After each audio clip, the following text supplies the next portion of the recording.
สภาได้รับผลทุกคนก็ที่ต้องว่าไปเดินทางที่ได้ได้เรื่องโรงงานการโรงงานการโรงงานความสถานการณ์โรงงานความการเข้าที่นอกโรงงานบ้านพักเมืองโดยราคาโลกแรงโอ้ยมันกันแรงนะและมันเป็นไปที่เยอะเลยรับเพียงแต่มาบอกคุณว่าคุณต้องเรียนอย่างนี้เราต้องเรียนว่าเราจะลงโครงการอะไรคณะทหารกระบวนโครงการเดินขบวนมาแล้วเด้อโอ้ขบวนใหญ่แค่คิดตามผู้ว่าในแห่ขบวนเข้ามาโอ้โหสวัสดิ์ด้วยโครงการต้นงานเด็กงานและลูกบอลลูนขบวนการศาสนานับจำนวนเติมเสริมโตขบวนการศาสนาร่วมกันโดยการนำบ่อหลวงพ่อก็คือที่ที่โยกันกับเจ้าคณะตำบลปกพระแห่งหนึ่งหลวงพ่อพระครูวิญญาณธีรพงศ์เจ้าคณะตำบลปกพระเขตสองมาด้วยกันสองเขตมาถึงองค์กรต่างๆยกกับท่านผู้ใหญ่บ้านตำบลปกพระเทศบาลตำบลปกพระตลอดจนถึงศรัทธาประชาชนทุกหมู่บ้านที่ได้เอาต้นกันให้พอให้พอนั้นศรัทธาญาติโยมได้งานได้หอมกันเนี่ยมาเป็นน้ำตึ้งใจเดียวกันมากินมาตามมาฟังห้ามฟังธรรมโอ้เป็นลาภอันงดงามก็นับว่าเป็นโอกาสดีที่เราได้มาร่วมสมัครสมานสามัคคีในน้ำตึ้งใจเดียวกันก็นิมนต์พระสงฆ์นั่งสุขการนะครับนั่งสุขการนั่นก็หลวงมาตามฟังเทศคนก็ทำงานก็หลวงเทศบาลมาฟังเทศนอกฟังโยกที่ตำบลกงก้างได้ฟังสอนกันได้ฟังมหาราชโดยได้ฟังสักกันที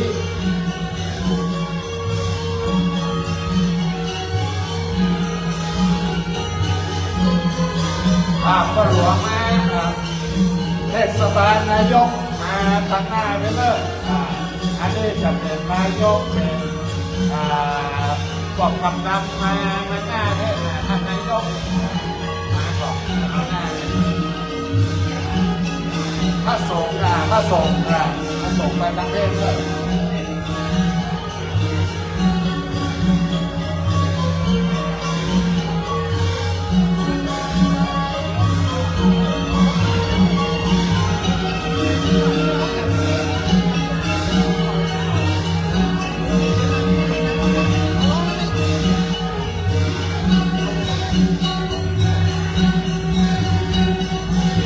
เจอท่านนายกท่านกำนันก็หลวงมากครับก็หลวงคนกำนันมาแล้วเนาะคนกำนันก็หลวงมาต่อกันเลยเนาะเดี๋ยวได้เวลาเอาไปจัดแสดงว่าธรรมเทศนาแล้วเด็กเขาเองให้ประธานพูดเต็มด้วยนะถ้าเต็มในนี่ก็มีที่ในโซนตะพุดมีโซนตะพุดแล้วก็มีเต็นท์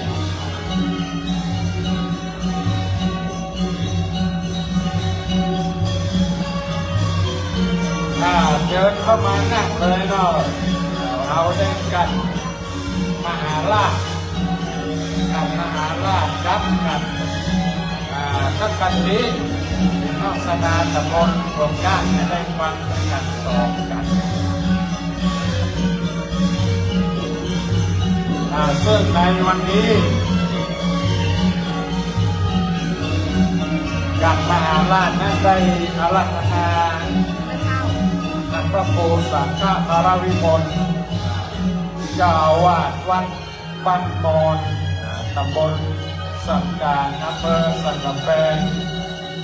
เป็นองค์แสดงพระธรรมเทศนาเนื้อมหาเจ้าเวสสันดรชาดกกันมหาราชกันมหาราชนี่ก็ถือว่าเป็นทัพกันที่11เขาได้เดินทางมาถึง11กันละถ้าจะว่าไปก็เกิดจากบรรลุความเป็นโสดาบันติมักหนทางแห่งวิถีชีวิตที่งดงามอันนี้ตำบลบงกาได้เดินทางเข้ามาสู่ยังสถานที่ฟังฟังธรรมนี้นับว่าเป็นโอกาสดีนาทีทองที่เขาได้สะสมบุญญาบารมี โดยเฉพาะกันมหาราชนี่เป็นกันเอกก็ว่าได้ผู้ที่จะเต้ทำมหาราชนี่ต้องมีเสียงใหญ่เสียงกังวานคนบักเก่าคนบอกว่าตุเจ้าตนใดเต้ทำมหาราชที่เอาแบบว่าหลังคาวิหารนี่หลักพับเพราะฉะนั้นก็วันนี้หลังคาศาลาของวัดล้อหัวแดงนี่จะลั่นพับนี่ก็เพื่อพี่น้องศรัทธาวัดตำบลปกกาได้สดับรับฟังเรื่องแล้วก็ไถที่นั่งเงาลับก็ดีไถที่นั่งคู่กันก็ดีไถที่บ่ได้ตั้งจิตตั้งใจฟังนี่นะกำเดียวต้องผมทำแต่นี่มันก็จะไปตกใส่กับคนนั่นคนนี้อันเนอร์ที่เงาลับเพราะฉะนั้นก็มหาราชนี่เป็นธรรมที่ผู้พาตุจบได้ไปขอเอาจารีกัดหาแล้วก็เดินตามเทวดาโดนจิตโดนใจให้ลงตามดังที่ท่านทั้งหลายได้หันจากทางฝ่ายทางหนังในโบสถ์ก็ดีในวิหารก็ดีนี่เราจะได้มาฟังกันละว่าเป็นจะได้เบื้องต้นนั้นเขาจะได้จุดเตียนใจมงคลสืบชะตาเพื่อเป็นการเสริมบุญญาบารมีคือแก่บรรดาญาติโยมท่านสาธุชนที่ตั้งอกตั้งใจมาร่วมกันเป็นเจ้าภาพในครั้งนี้เบื้องต้นขอกราบอาราธนาหลวงพ่อท่านพระครูพิสารปุญโญปถัมภ์เจ้าคณะตำบลบงกาเขตหนึ่งได้จุดเทียนมงคลสืบชะตาคือกับคณะสงฆ์ในตำบลบงกาเขตหนึ่งเขตสองกับที่มนครับท่านที่สองเราจะได้เจริญพรทางองค์กรปกครองส่วนท้องถิ่นในตำบลบงกา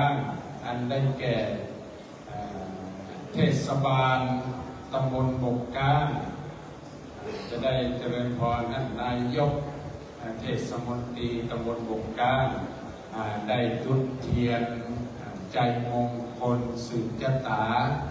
คือกับองค์กรของเราเพื่อให้องค์กรของเรานั้นได้มีความเจริญรุ่งเรืองพัฒนาในตำบลถนนหนทางอะไรต่างๆพัฒนาอยู่กับพี่น้องชาวบ้านอย่างมีความสุขความเจริญต่อจากนั้นก็จะได้เจริญพรป้องกำนันตำบลบงกาได้มาจุดเทียนใจมงคล สืบชะตากับพี่น้องคณะศรัทธาตึง13หมู่บ้านก็ขอเจริญพรก็กำนัน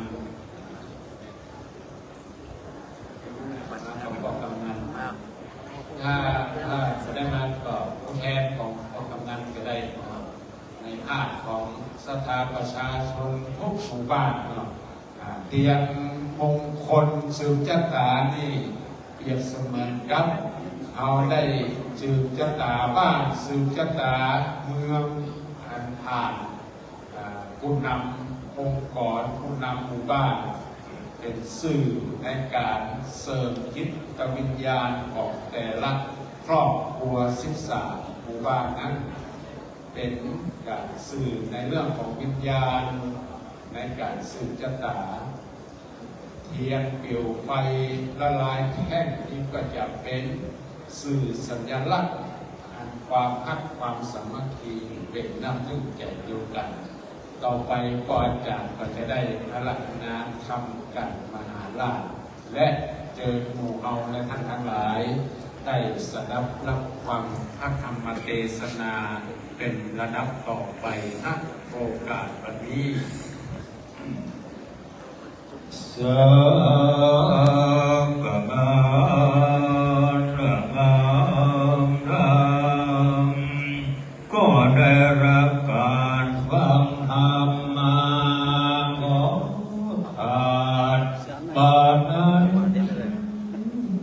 นี่ก็มารอดมหาราชกันใจ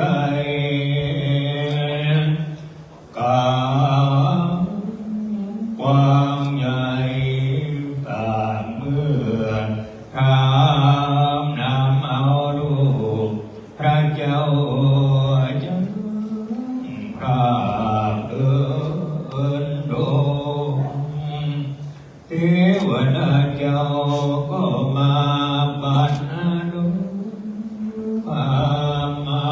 โลกเข้าสู่องค์เทตเหตุรณกรใจในคืนนั้นเจ้าปรมาสนใจก็มายังฝันหาคุณอัศจรรย์แก่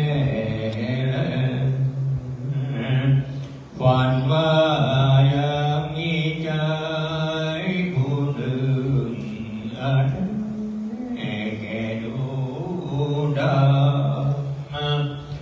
มันก็มีมือสองหาทางถือปฐุมังดอกบัวอันนั้นก็พุ่งสานอุลขอนิมนต์ลูกศิษย์พระพุทธาโตสาคุณนำธรรมะแก้วแล้วเทศนาธรรมขอมนต์ลูกศิษย์พระพุทธาโตอ่านเอาขอผู้นำกาปลายและกาตามธรรมพระเจ้าสุดแล้วแต่เทศนาธรรมฉันไกลจักไกลสว่างโสกขอใครกิยาคือมันหยุดเพื่อมันแจ้งแก่มูลศรัทธาอุปาธรรมังอนุกัมพิมังปัจจังอาราธนังกาโลมา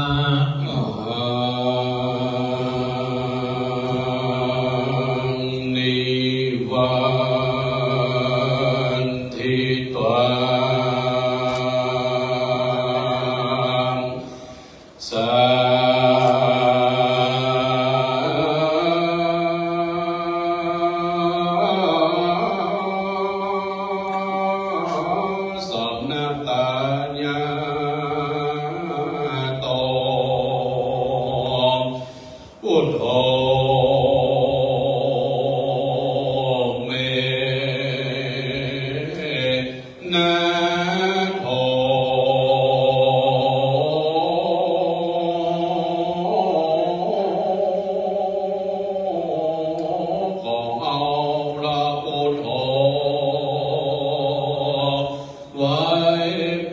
ติจังกับตังพระธรรมพระสงฆ์นั้นเป็นสลันนะก่อนสิ่งใดนาอาจจะแพ้แล้วส่งกรรมภานา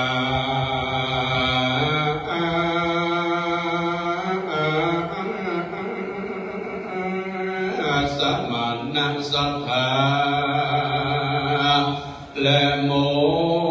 ลศรัทธาใหญ่น้อยอาจมานั่งเลียบร้อยอยู่ฟังธรรมอาตมามอนน้อยจะกราบห้อยไข่ขา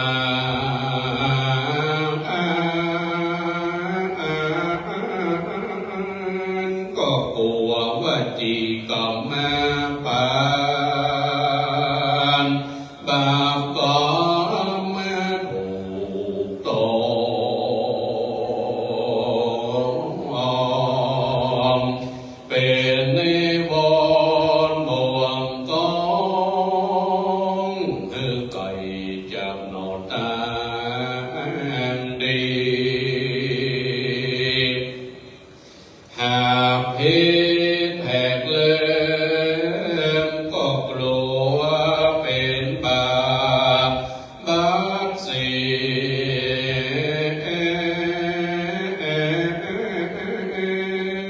ขอพระติทักไหล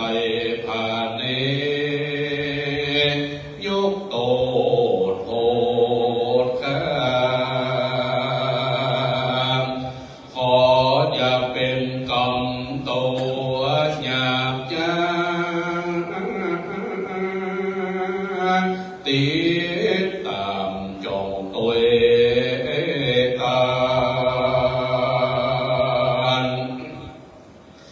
กาลวันนี้ก็หากเป็นวันเดเตเท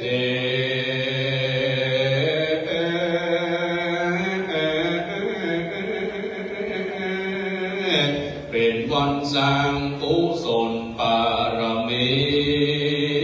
ภายแผ่กว้างอุจจามหาเวสสันดรเจ้าจังอานิสงส์มากมวลมีผู้ใดฟังแล้วก็จะมีความสุขี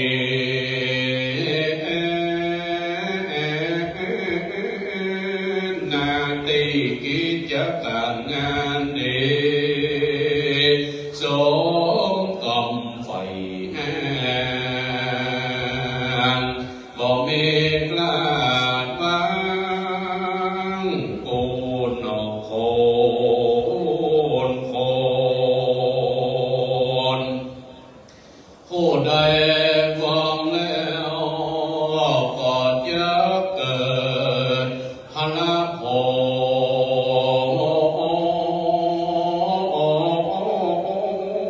ลบารมีล้นเหมือนกันจูโภ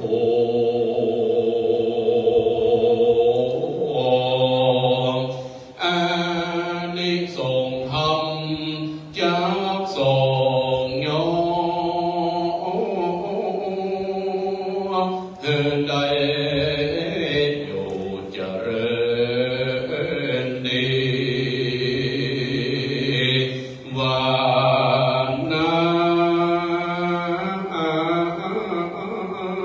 นแลนะ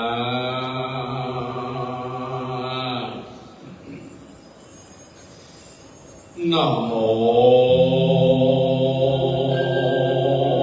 ตัส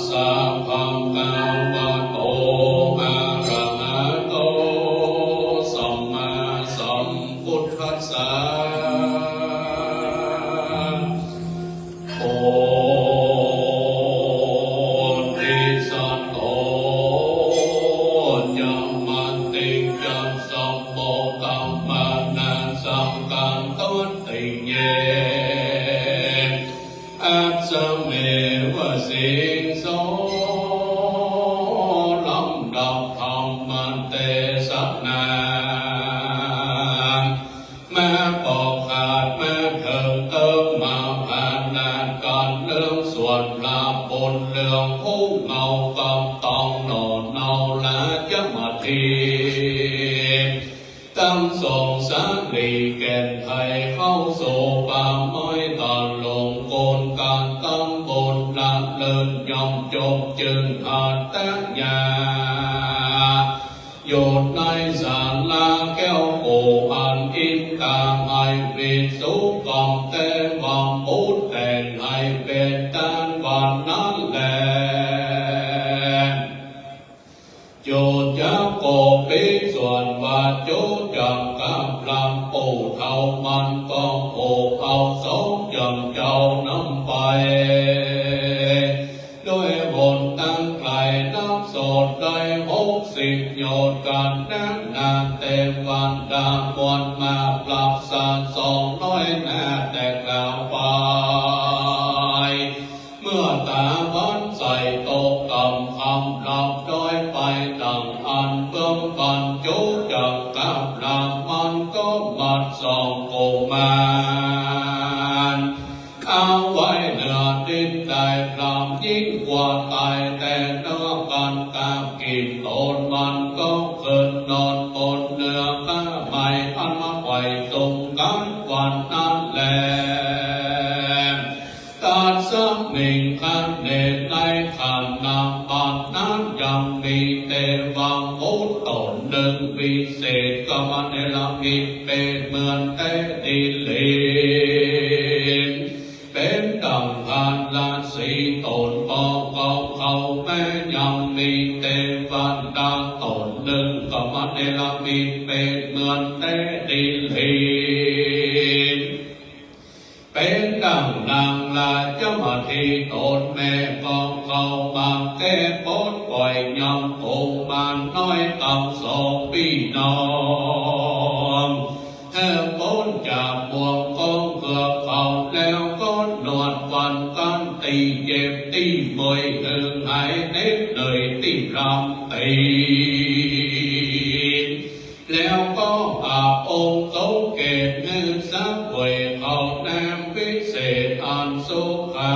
มาแล้วก็เอาศพพระโอบานนอนอยู่ในที่ปลายพรำเท่าปูโดยสัจจาเดในเมื่อไรแท้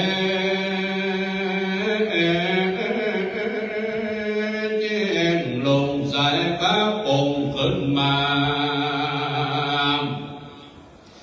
แต่วันดาก็เธอคงมาตำสองพี่น้องเข้าสู่พวงกองเรือขาว นอนอยู่โดยอาการสารเก่า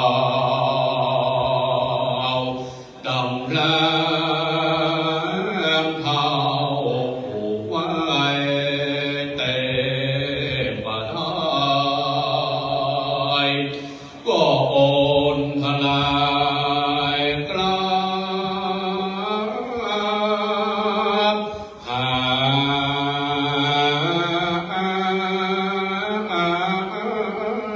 ไป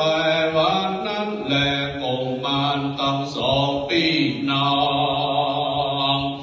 อันแต่วันดังหักตามรักษาบอกขาดขอพิปัญญาอันได้จริงไปต่อยตามรักจุวันมันแลโจจังกับรามอันแต่วันดังหักปันดนเขาหัวใจแม่จังไปสู่เมืองกันนิกันนาอันเป็นอาวาสแห่งตนพรามก็ลงหนตั้งเข้าไปสู่เมืองเจตุตรนครด้วยเปล่าตั้งนอนนานพระมานบานได้15 วันจีบไปลอดเวียงแก้วยอดเจตุตรนครเต้าพระมักสั่นใจตนสำนักโยน ราชปุเลในเมื่อไรที่เกิดน้ำจับตาใกล้ตรงเต่าไผ่มุ่งฝันหันมีสัมภาแวะตังนี้ฝันก็ตนได้นั่งอยู่เนื้ออาสันนานต้องสละมองแสงอาจในลมราตรีพิจารณากามฝันแวะยังมีใจโหดนึกดำผ่างไกลใจเกียรกาปันอีน้ำเอามายังดอกบัวสองดวงนี้แม้ตั้งไว้เนื้อมือฝันว่าตนได้เอามาตัดลงในโบตั้งสองฝันว่าละอองไปสองดอกบัวนานฟุ้งสันลาอาบอกตกลงแม่เนื้อตั้งแห่งตนก็มีวันนั้นและโศกผลจิตวาแต่ปรมาสันใจขมาปงใจยืนสันต้องตื่นใจกันก็เรียกหาลำโพจงเป้โลแจ้งเหตุกำฝันที่นันพระแม่นาจารย์โพจงเป้โลแจ้งเหตุกำฝันกองไว้พระนับพันทิลาโนพระบาทภายสารว่าแต่วังก็แต่สมมติเทวันดาเป็นเจ้าระนังเก่าเจืองจอมทานส่วนกำฝันที่ลาบอกมีหลา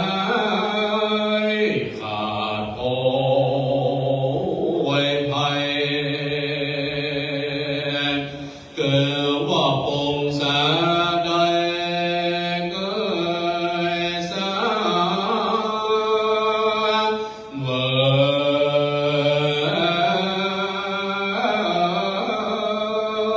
ลาปงสานานกลาดฝอยนานว่าบ่เมลานบ่ลอยลูกเต่าจะเข้ามาดอดมาถึงวันนี้ก็อยากจะแล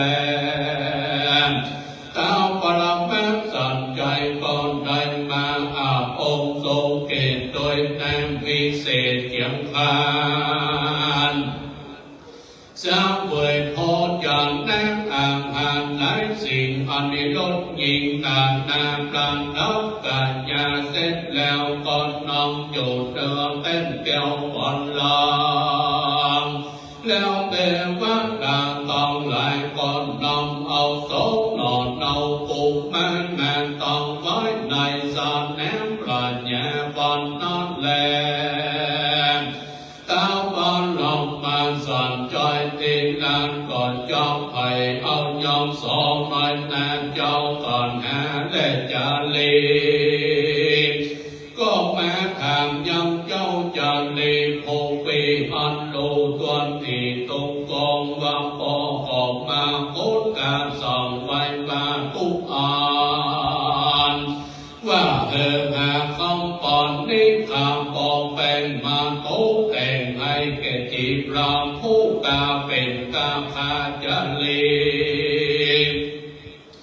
ส่วนนางก่อนหาหนอนเนาก็สมัยเราเมื่อจับมาฟังเถิดน้อมเอาของแอนนานหลายสิ่งจำมามีบังบายลอยมาหลายแสนสองลอยโดนลำดีลีลอยตาสีเจ้าแม่ลอยตาสาแง่หลวงลายลอยมัวควายแถวเผาลอยคำเราเงินทองมีสิ่งขอ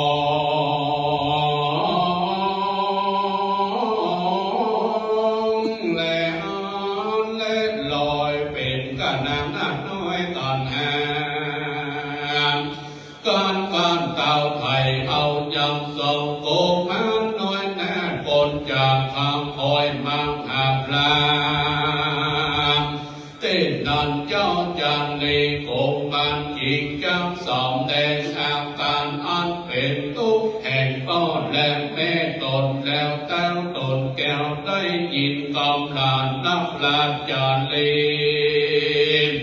อันเป็นกรรมดีอันควรทักโสดจริงใครโทษแห่งตนบ้านโตกันลาเจ้าจานลี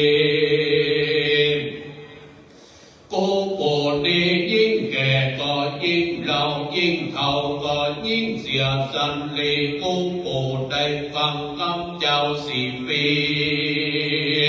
อันมาสนสอนลวดใจเขาปอดเจ้าหนีกำคืนและแนกองอันใดที่โปรดได้บำบัดตัดเสียยังสันลียศสันลาแห่งปอดเจ้าผู้เท่าก็ได้กระตอบเหตุแต่ดีกำอันนาจักว่าดีบ่มีและเจ้าหากเป็นคำอันว่าดีว่าเจ้าบอกพลังกอบด้วยพันดาจะพิจารณาแต่แลดูลาเจ้าลานลาแก่ป่วยเจ้าของอันเจิญลานเจ้าไปลาทางนาพ่อเจ้ามาสักเวยเมืองเราสองตีแน่นาทับนั้นหมู่เศษนาแม้ใจตกแต่งหางเล่มใหญ่บางเตาพิมาน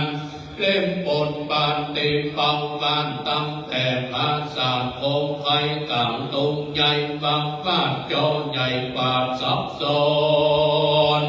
เครื่องเสิร์ฟผลขึ้นใส่น้ำใหม่และธนูสิ่งปืนปิดยิงและสิ่งนานเอาอาจสิ่งและมีต้องลดนานนาบวนมากนายลดอาบนำไปนายรถใหญ่แถวต่ำตลอดก็ได้รถนำรถลบใส่ปืนกลรถอ่อนไฟโยนเอาเข่าไม่ลดโดยตั้งใจเอาไว้ตั้งนำบางปันยันไปก่อนนาใจอยู่ทาวิหายโยธาไหลกับกองยันใหญ่หลังทงทองมีอันอันเองเครื่องลบพิเศษอาสาเพื่อจะไปลาทานน้ำได้ยาเวสอนตะละโตผ่านแถวมาเป็นเจ้าแก่4 ปีปอ2 วันนอนยักและนาจนจำก็เป็นส่วนบาดโจจำกับลำปูเท่าหินาจารมันได้รับลาจารตานมันก็มากินอาหารหลายหลากเท่าโลมาบอกมีพัญญาหอนแม่ปลวนตามาให้บอกเกิดเดือดขึ้นไตฟังกินอยู่หันยุกเท่าหันของกินกุ๊กเต็มขันโตเท่าแอร์พวกบ่หูตั้งใจตั้งไอฟังลุกยืนหายใจเขาจะกินตั้งลาซากับฮับแปมกินตั้งลูเลือดแดงไม่ใส่ตั้งฮับให้พับเย็นใส่เครื่องดีหอมคืนบอกมีโอ้คืนกินกับวัดนึงก็ไปกับวัดนึงก็กับย่อผมดีพอดีคอย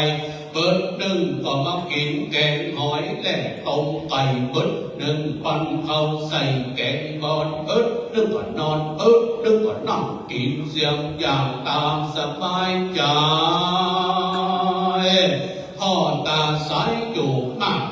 เงินย่อยอาบเต็มต้นสองตาบนเหมือนหูอีบึงต้องไก่ตึงปางควายแม่ควรนายดาเกื่อมเขาพ่อก็ถามว่าพ่อเท่าอิ่มแล้วจานลืมตีนั้นปู่หางก็คือตั้งถอยว่าของกินอันใดครั้งน้อยครั้งใน สื่อมลงไปผู้ป้องบอกกินไฟจับก้อยกินเป็นทองเป็นต้องกินยั้งหมอวัตถุอนามัยข้าวหวานไรเก็บแต่กินตังเขาโดนแต่แปลกปากเตาปากปังสังขารแย่กินตังห่อตึงปลาฟ้าแต่ไก่ต้มข้ากินแต่กินก็อยู่คนเดียวกินตังก๋วยเตี๋ยวร้องหัวแดงกินไปตึงบอกหาบอกเป็นต้องก็สมัครไปอยู่ฟื้นเอามือลูบอยู่ไปมายามนั้นผ่านญาติทางมารดาก่อนเลยเกิดโผล่ดีเกิดดีไอสุดแต่พาป้องกายก็มานุ่งปุ่งเต้าปุ่งใส่มงนอนในโรงกินเกือบตาเหลืองนอนกลางเอามือสามลูกต้องร้องออกปากว่าตายกูตายคนต้องหลายขึ้นเขาก็นึกว่าผีเข้าก็ฟังเอาน้ำมนต์มาคือกินและตกโมห้องก็ว่ากลัวเป็นใครสอนดีบาดรองมันเอามือตื้อหยาดอยู่ไปมาห้องก็ว่าใครธรรมดาห้องก็ว่าใครก่อนนกนางเอ็นพรลางมันเงี้ยตาก็มัวมองห้องก็ว่าไฟมาเลียขึ้นสอบมองเล่นเส้นปากก่อนหกวิ่งเต้นเล่นหาหมอยาตีน้ำเขาจิงไปพักส่งยาประจุกเกิดว่าอาจจะเกิดและปากเขาต้องน้ำส่งจางและพิผิวแดงมีต้องเกือบลำแข็งและเปลวป่องฟ้าแถบน้ำโยมแม่แดดดินไฟเปิดปิดยาแก้ประจุนายเธออ้างอ่านลุกออกเธอท้องปุกอาบเท้าทอเบาลงยามนั้นสับปะอาโจมไม่เก่าปูพามเท้าก็ปุ้งออกเป็นเส้นเป็นสายคนต้องหลายอยู่ก่อนได้ห้าก็ต้องขอใส่สุดแต่มาก็วิ่งเน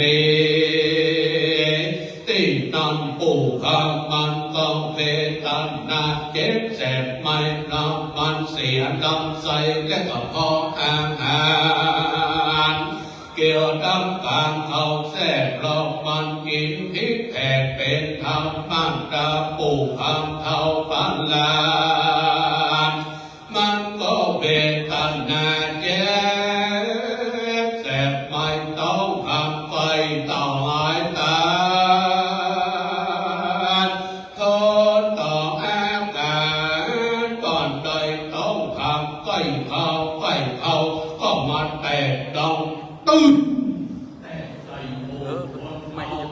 ไปสาวแตกสมุนลงสาวตายไปน้อยแตกสมุนน้อยตายไปปันแตกสมุนล้นบัดตันน้ำบัดใดที่มันแตกใส่ก็เลยก็มูที่มันลุกมันเตือนกันทำที่นั้นคนตามหลายจิตปางกันไปไว้กับใจรักบาดเธอทรงทราบว่าผู้ทำมันตายยักแลตีนอนเท้าหินลาตอนวันโดกันนาเสพนาอามาใจตามปากไปได้ปัญญาจัตตาภาพมันหากได้สุขบุญอันอายุเสียงหันเบาดีจับว่าสันใดเท้าจิงสองเธอโอมาพลังในใจดึงไปซื้อเอาไม้ลงหิน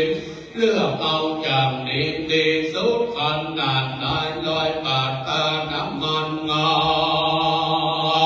ที่นั้นนาเขาก็ปากันมาว่าจะเลือกใครมาเอาปูหาไปจะแลที่นั้นโพวันในอาการลาก็มาตันนับแก่อามาหรือมาหาพิพาทมาแห่น้ำตาเอาค คนตาฟางมาแบกไม่แค่กองยับแบกก็บอกแบกกองยับไปก็บอกไปเธอเอาคนที่ไอมาสอบกับปีเธอไปสอบตุกตีตุกบ้านเธอเอาคนขางานมาคนเดินไปก่อนเธอเอาคนเป็นก้อยเป็นอ่อนมาด้วยตำลามเธอเอาคนที่ปุ่มลามมาสบายท้องออกเขาเลือกเอาหมู่ที่เราแม้ถือฟันคอเส้นและขอพร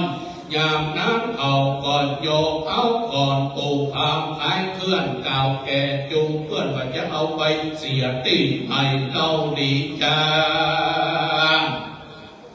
จะเอาโซ่ปูพามไปเสียยอมแม่นั้นก็จะเอากินปูกินปลาจับเอาไปเสียยอมแน่ก็จะเสียตีปูเขาจับเอาไปเสียตีเขาเปล่าก็เปล่ามันของบานจับเอาไปเสียตีเขาไม่ตานก็ปตานมันก่อนใหญ่จับเอาไปเสียตีเขาไม่ไผ่ก็จะเอาไว้กินแห้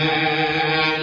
จะเอาไปเสียตีเขาไม่สั่งก็จะเอาไว้กินนอจะเอาไปเสียตีข้างน้ำบ่อก็จะเอาไว้ตับกิ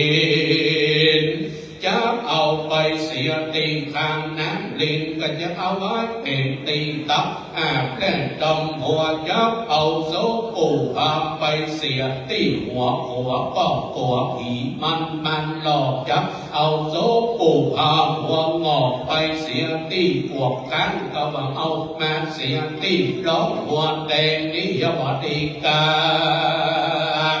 ตั้งแต่เกิดใหญ่แม่ก็เคยห้ามพี่นักจังอีเขาก็มาเก่าคำจู้จี้แวดโกงสูงท่องเอาบ้านกล้าที่ปูน้ำรับมีเป็น7-8 หมื่นก็เหมือนโซ่คนอื่นคนปลาย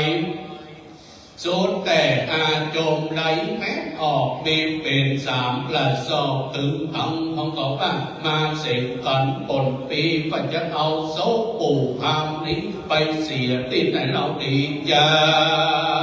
งติดนั้นยังมีแม่น้ำบางใจหนุ่มคนหนึ่งเคยมันสอดมันก็มาบอกจากใครว่ายังมีดงไผ่ป่าใหญ่ไผ่ก็ลำไผ่ไปกายป่าไม้คิ้วใจเป็นถอยไม้ใหญ่น้อยมากหลวงลายยังตึงใจแถมมากสมควรหากตีนาเป็นตีแห่งมาคิดยังกลางทางเป็นตีกามาคิดเพียงหัวเขาเป็นป่าปออยู่ตีดอยเขาก็หามเอาโซ่ปูพามหัวอ้อยไปเนี้ยหักมันงักหน้าหามหามลากปุ๊บปุ่นพุ่งน้ำน้ำ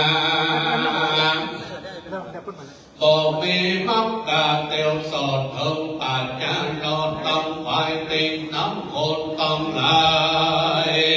จริงย้อยกันไปนิมนต์สันลมน้ำปวดคือตุ๊กเยามาสวดและปังสุกนเพื่อให้เป็นนาบุญส่งให้ไปนิมนต์ตุ๊กเยาวัดตั้งใจว่าเอาก่อนได้เมื่อไปนิมนต์ตุ๊กเยาวัดตั้งเนื้อก่อนจำเป็นฝีอยู่ปกลบไปนิมนต์ตุ๊กเยาวัดวันโตก็สมาเป็นวัดเป็นไออยู่ขอบไปนิมนต์ตุ๊กเยาวัดวันออกก็สมาเป็นขาการดังสดมานิมนต์ตุ๊กเยาวัดพวกกลางเปิ้นก็ปากันไปฟังธรรมเลยงานนิมนต์ตุ๊กเยาโตนเต้นทำนี่เอาก็ว่าบอกไปแน่บอกไปแน่โยนปอนละบอกว่าจริงไปใดตุ๊กเจ้ายังไห้ที่โคเป็นตุ๊กเจ้าอาโปตันหาพอแน่ตาเหมือนผิวหุ่นหัวขาวสุ่นปุ่นหลังโคยังโจโอวังนาตะลงแผ่นผ้าก็เหมือนพายแอวกองไว้ก้น กอกตึงสองแก้มตึงดังจองเทวบนก่อนผัดเปี้ยวน้ำหมากเกี้ยวแปดแถวตาสองหมูแย้มดังหมูจังเท่ากับไม้เต้าสบายทงตาแหลกจงเหลือเลอสลิดเปิ้ลอยู่ไปมาเบากาโซ่เผยป้อออกทางโจกเอาบาดใส่เอากับตังไม้เต้าเราไปถนาแล้วท่านก็ฟังมันลมมันนาไปรอดป่าจ้าตังควายตีน้ำเผาอ่อนโยกเผาคอนผีปูพามขึ้นสู่กองลัวจับพาปกหัวมันออกเพินหัวงอกอยู่สุนบุญเอาอาปองสุกปูนมาป้าขอโอกาสตันราจีโตเอาไม้เต้ามาต่อยป๊อกเอาน้ำต้นมาหยาบไว้แต่ริมปากก็บ่หูจับกา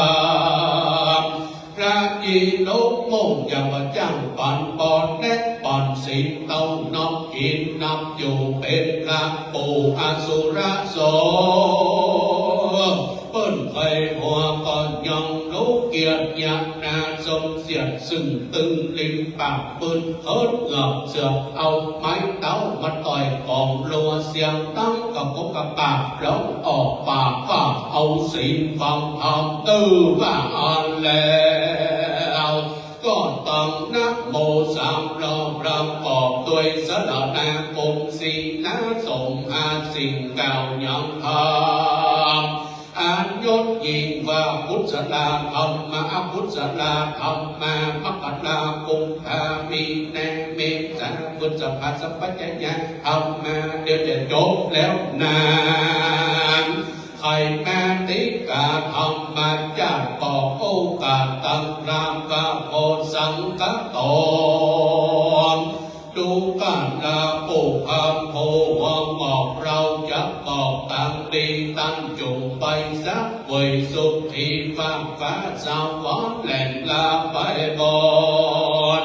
อย่าได้เก็บบนติดของกับโดยเป็นน้องแหลกยาติกาจันไตอันไตพันิญาเมียงปิ้งจันไตคนกินสมบัติเดิมว่าอันแล้วก็ตัดเสาแก้วเอาไม้เต้าและพาเป่าสุกน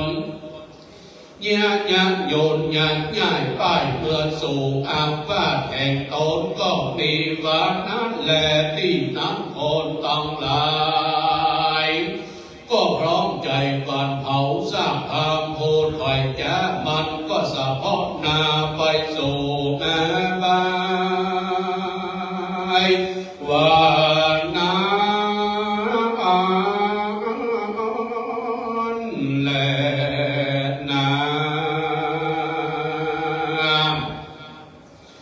สัตตาตั้งหลายตั้งหญิงและชายตั้งใหญ่และน้อยธรรมเทศนาก็ใกล้ปริญโยสเนเรียบร้อยก็จะขอลวดเลยไปขอลาลลมแก้วเจ้าสามทัดลา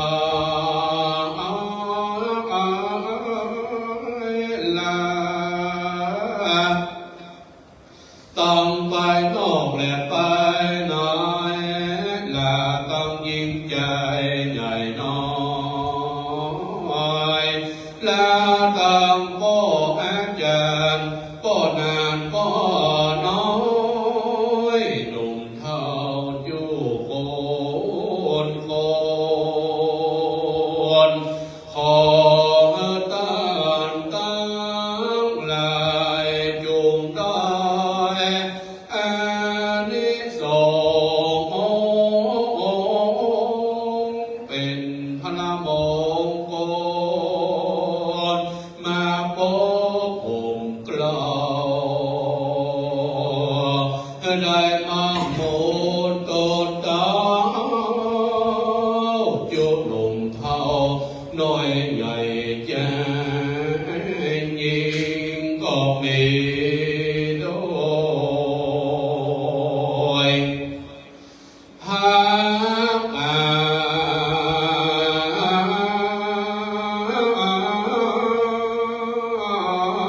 ดัง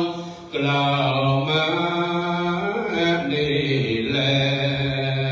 นะมหานาจังปังปังในทิตังทิญาสัมปันนันนาวิเศษจะเอาเหตุมหาลาก่อนหลายเลื่อมอันลา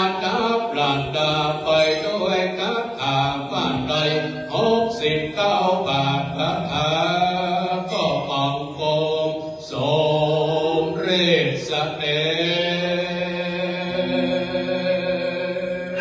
สาธุสาธุสาธุทำกันมหาราชครั้งที่11แสดงโดยท่านพระครูสังฆปาราภิบลเจ้าอาวาสวัดบ้านมอญตำบลสังกาอำเภอสังกะแปงก็ได้แสดงพระธรรมเทศนาจบไปเป็นที่เรียบร้อยดับตอนนี้ไปเอาก็จะได้ถวายกระทุปัจจัยทายทานก็เบื้องต้นนั้นก็จะได้ถวายกันเทศก่อนแล้วก็เดียวกันเทศสมรสของคนเดียวก็จะถวายเป็นคณะ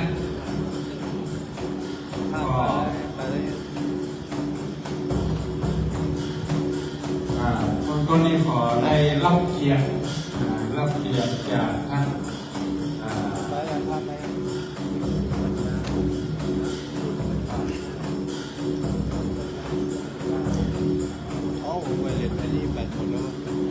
ขอได้รับเกียรติจากว่าที่ร้อยตรีปัญญาอุปนิชอดีตท่านนายกเทศบาลตำบลสังกะแปงซึ่งท่านมีกุศลเจตนาได้ทำเป็นเจ้าภาพกันที่ผ่านมาแต่ท่านติดภารกิจในงานกันที่เกิดโอกาสท่านได้ถวายตุปัจจัยทายทานในนามของคณะสงฆ์พ่อต่อไปก็จะเป็นหน่วยงานองค์กรขอเจริญพรทนายมานิตนายรุ่งทิพย์นายนัทดันัยชัยมงคลเนาะมาก่อนเจริญพรทนายมานิตนายรุ่งทิพย์นายนัทดันัยชัยมงคลในรับเป็นเจ้าภาพจากที่11 มหาราชถ้ามาก็ขอเจริญพรได้มาถวายมีต้นถวายอยู่ด้านหน้านี้ละตัวแทนก็ได้ตัวแทนผมจะได้มา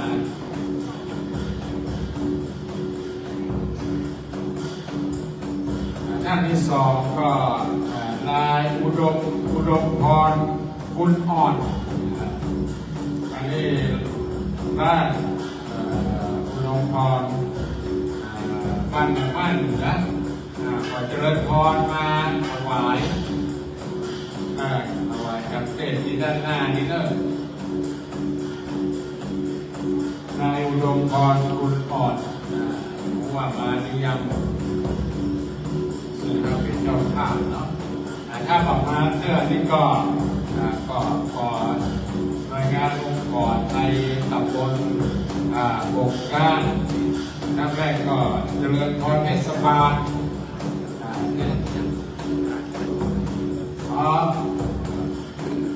จากเพียงนี้การที่2อย่างไรการที่12นะครับ เกณฑ์เจ้าภาพกันเนาะขอกราบการที่มนต์หลวงพ่อได้ถวายหลวงพ่อถ้าเป็นเจ้าภาพกันปีฉลูเนาะแต่เจ้าก็ได้มานั่งฟังธรรมกันเลยมาตอนนี้ก่อนนิมนต์หลวงพ่อถวายก่อนสาธุสาธุหลวงพ่อต่อไปก็เชิญองค์กรปกครองส่วนท้องถิ่นและก็ชมรมกำนันผู้ใหญ่บ้านแต่ละตำบลแต่ละหมู่บ้านได้เข้าถวายเริ่มต้นก็เจริญพรเทศบาลตำบลเทศบาลตำบลบงก้านเอาคณะสงฆ์ก่อนดีกว่านะคณะสงฆ์เขตหนึ่งหลวงพ่อนำคณะสงฆ์บงก้านเขตหนึ่งวัดเกาะเสลียมวัดอื่นนี้ก็ครับหรือว่าเป็นตำบลเลยถ้าวัดอื่นนี้ก็นิมนต์เลยนะครับเอามาสมทบเข้ากองทุนคณะสงฆ์กับส่วนราชการในการบรรเทาภัยคือกับศรัทธาประชาชนในอำเภอสนามแปลงที่ได้รับความเดือดร้อนเอาวัดที่อยู่ในเขตหนึ่งเนาะได้เข้าถวายในนามวัดเนาะในนามวัดเดี๋ยวในนามหมู่บ้านในนามหมู่บ้านขอหมู่หนึ่งถึงหมู่หกเนาะแล้วก็หมู่เจ็ดถึงหมู่13ก็เอาไปถวายในกันที่12เนาะอันนี้กันที่11นี่ก็ขอหมู่1หมู่2หมู่3หมู่4หมู่5หมู่6ได้มาเอาต้นกันของตัวเองเข้ามาถวายกับองค์เทพมหาราชเรียนเจอเลิศหมู่1หมู่2หมู่3หมู่4หมู่5หมู่6แล้วก็ทางกลุ่มสตรีแม่บ้านทางอสมก็เข้ามาถวายในต่อนี้ได้เลยเนาะมาเป็นองค์กรเจริญพรหมู่1ก่อนเนาะหมู่1วัดยังมาแล้วเลยนะ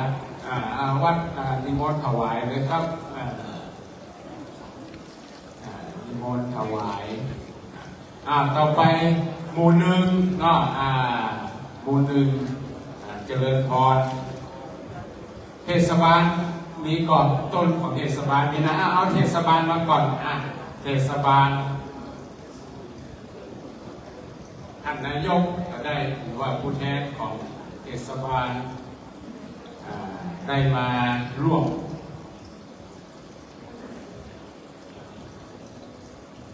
การถวาย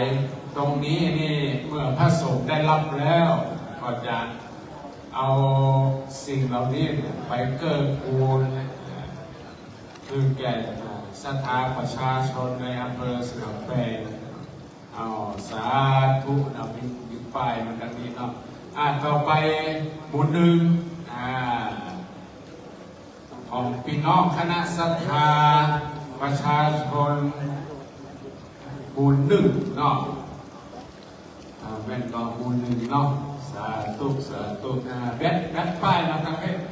บ้านบงก้าหมู่1อนุโมทนาสาธุฝนมันตกแต่เจ้าแจ้งแต่มันสีเขียวพุ่มไม่หรอกได้ปุ๋ยได้เนื้อดี ต่อไปหมู่ที่2หมู่ที่2บงก้าเหมือนกันนอกบ้านบงก้าเหมือนกันนอกหมู่2เจริญพรมาเข้ามาถวายเลยถ้าปหลวงมาได้มาก็เอาตัวแทนของพี่น้องศรัทธาหมู่2เนาะมาเลยกำยันจะได้เลิกนะจ้าเลยมาเลยมาเลยยกมาเลยยกมาตามเลย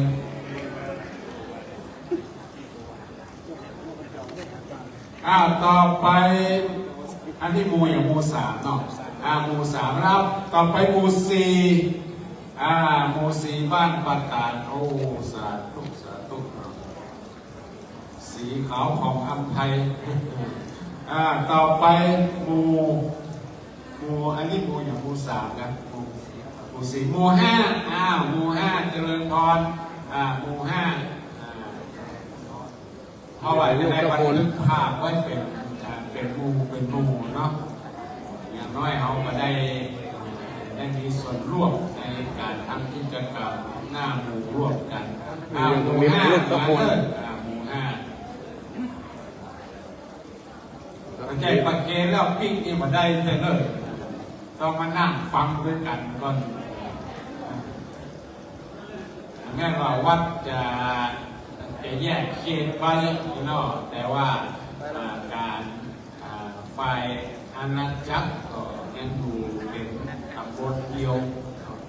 อันนี้หมู่ห้าเอาแบตป้ายมาตีกล้องไอหมู่นิดโดยมันลึกเทปมีถ่ายทอดสดโดยในนี่นะเชียงใหม่ไร่ศรัทธาญาติโยมก็อยู่ตั้งบ้านตั้งจองก็จะได้หันโดยอันนี้หมู่หกเนาะหมู่ห้าหมู่หกสุดท้ายหมู่หกเนาะเจริญพรหมู่หก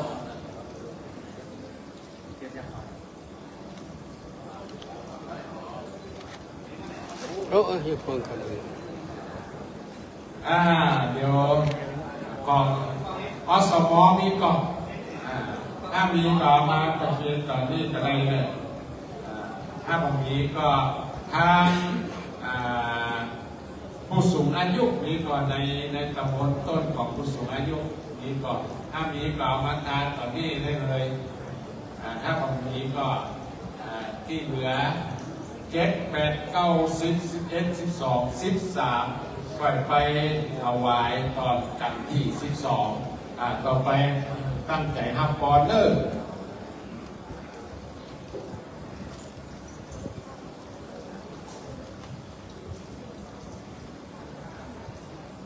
ไปเจอทุกท่านตั้งอกตั้งใจขอพรนะ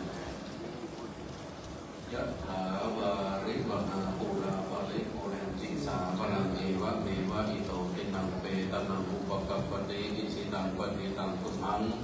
อิปะเมวัสมิจันตุสเปปุเรนตุสังกปาจันโทปนัสโสยะถามณิโชติตโสยะถาเจโตปณิธานโตกัมมัปปะภาธนาแห่งเจ้าสมณะสถามูลสถาอันได้บูชานำมหาจาด้วยสันดอนจาโลกันคอนสิเมต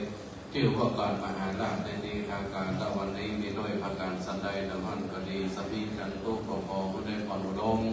สมสังฆบุตรนี้ไปทุกอย่างทุกประการนั้นจงจะมีเพียงแต่ดีลีเตหันอรธาสุวิตาวิโรหาพุทธศาสนาอโรกาสุกิตาโมทาสมาสัมเปหิยาติทีสัมปีติโยวิวัชตุสัพโรโกวินาสตุมาเตภาวะวันรโยสุขีตีคายุโกภวะอัติวาธนาสีลิสนิจังพุทธาปัจจายิโนจัตตารโอธรรมาวัฏันติอายุวันโนสุขังปะลัง